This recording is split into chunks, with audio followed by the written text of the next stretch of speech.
Сәлем, бүгін сіздерге өзімнің вариантымдағы өте дәмді үгітілмелі печеньенің рецептін ұсынатын боламын. Арнамнан алыстамаңыздар. Бұл печеньенің жасалу жолы өте қарапайым.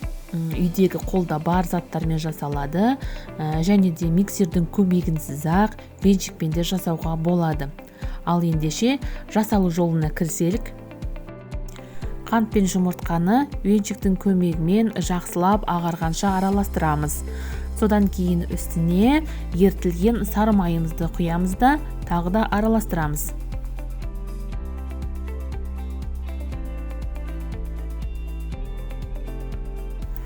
Содан кейін үстіне елеуіштен өткізілген ұн және де ұн қопсықышты қосып, жақсылап қамыр илейміз.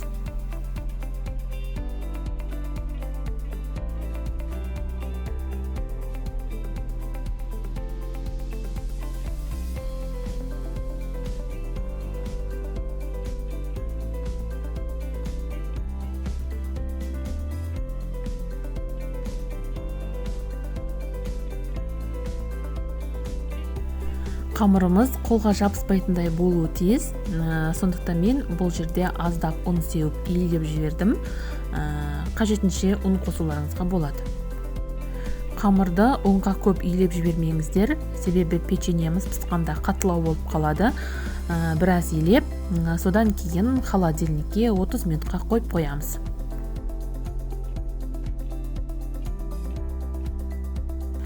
Біршама уақытымыз өткеннен кейін қамырымызды алып жайып, өзіміздің қалаған формамызда кесіп, үстіне қант сеуіп, 180 градуста печеньемізді пісіріп аламыз.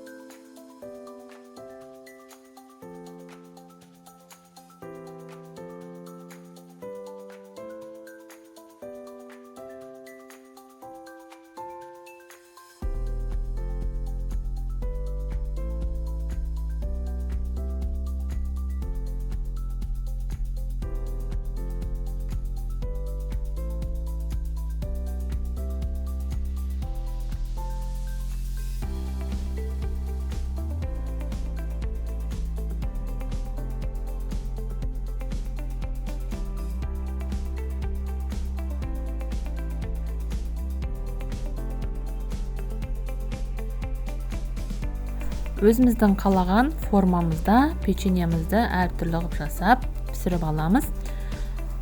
Мінекей біздің печеньеміз дайын.